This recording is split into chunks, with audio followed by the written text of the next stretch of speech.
A família do filho pródigo. Família, lugar de amor e perdão. A família apresentada no texto de Lucas 15, 11 a 32 é uma família fictícia.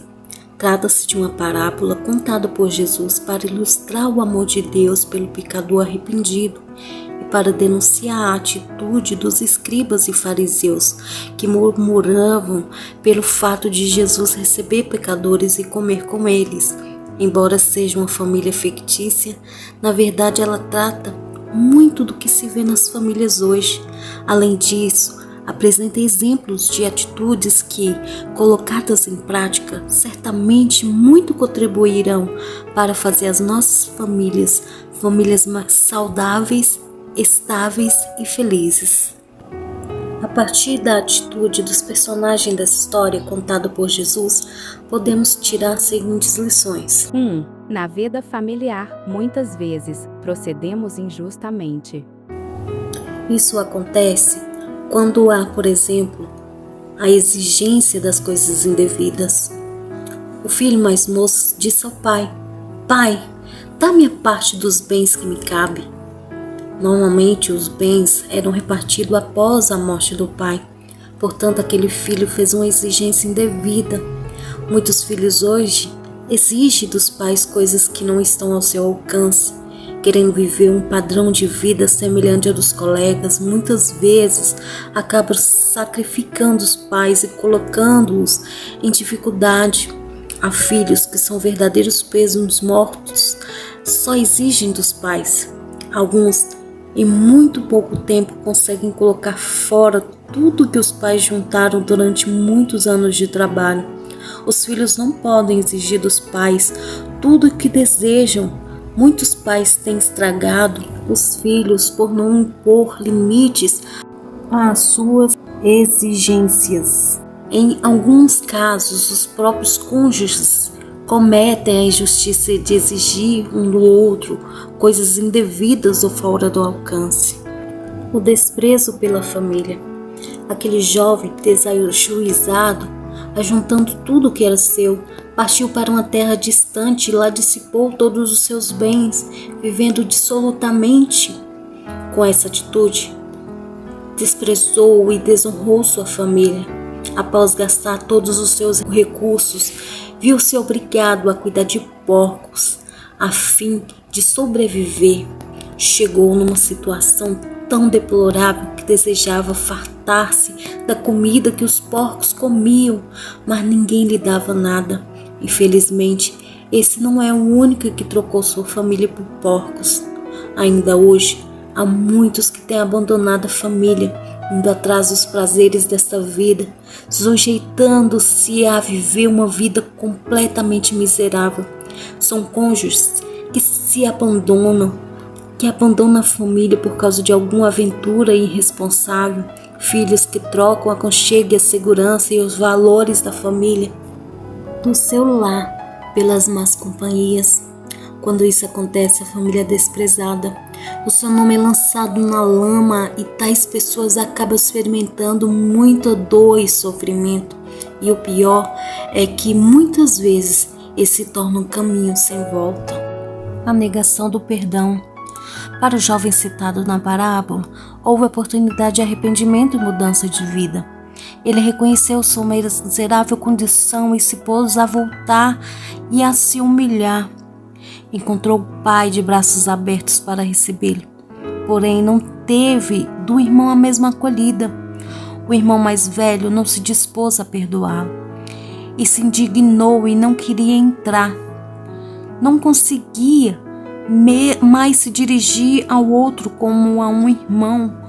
Por isso dizia ao pai: "Este teu filho." Que coisa triste é a mágoa e o rancor instalados entre os membros da família.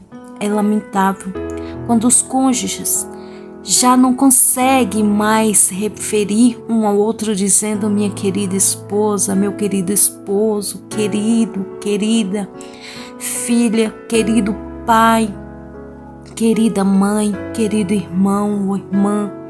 A negação do perdão na família é um vírus que produz muitos sofrimentos e pode levar um lar à completa destruição.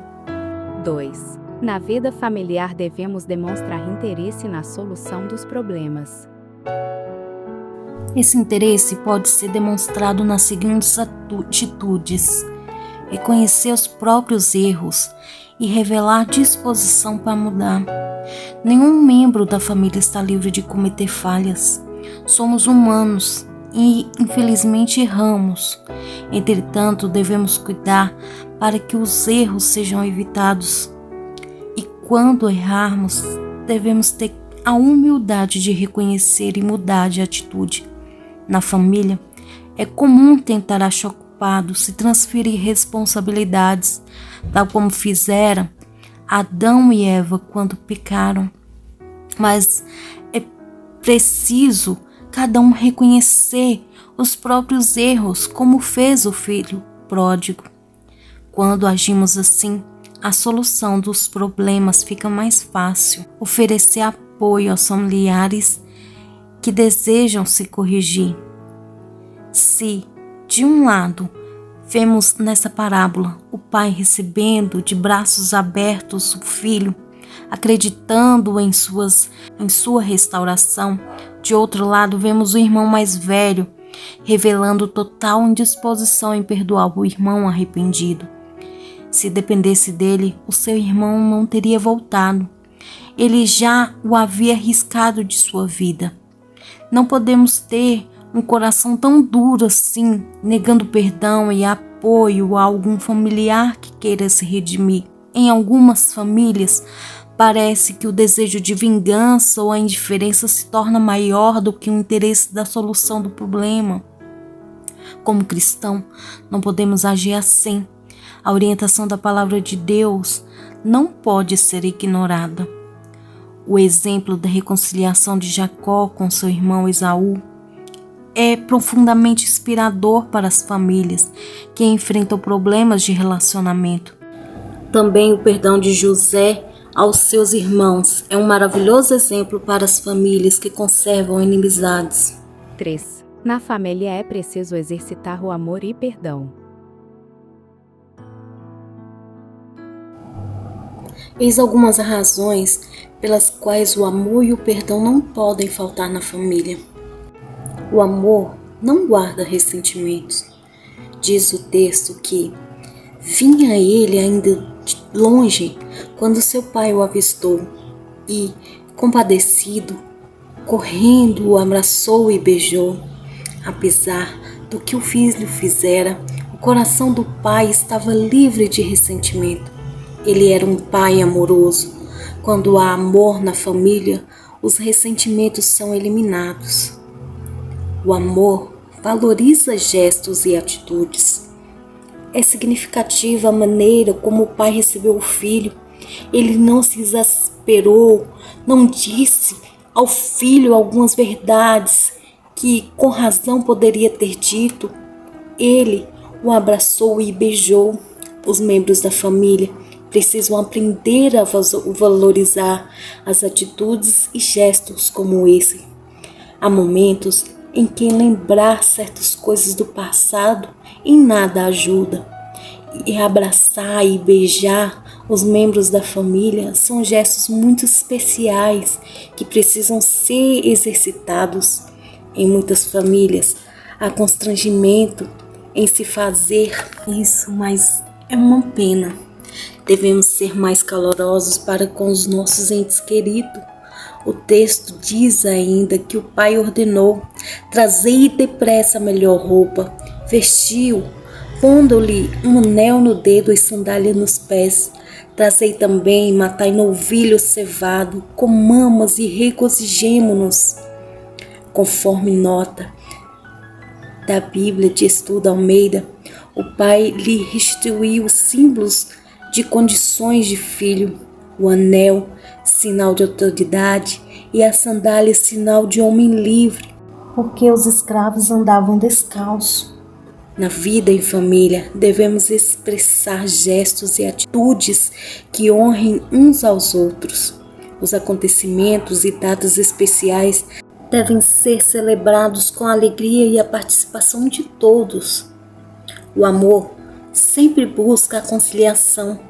O texto relata a indignação do irmão mais velho por causa da acolhida dada a seu irmão.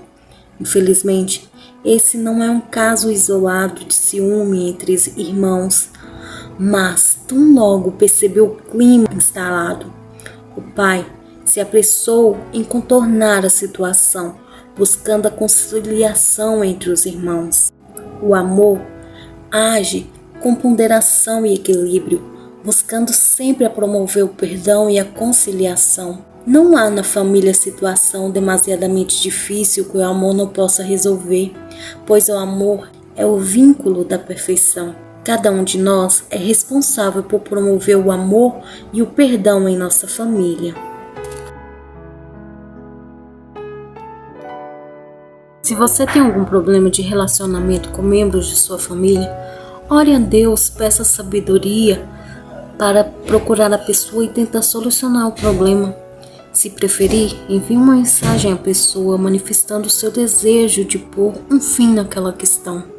Se você não tem nenhum problema de relacionamento na família, mas sabe de alguém que tem, converse com as pessoas envolvidas e tente ajudar na solução do problema.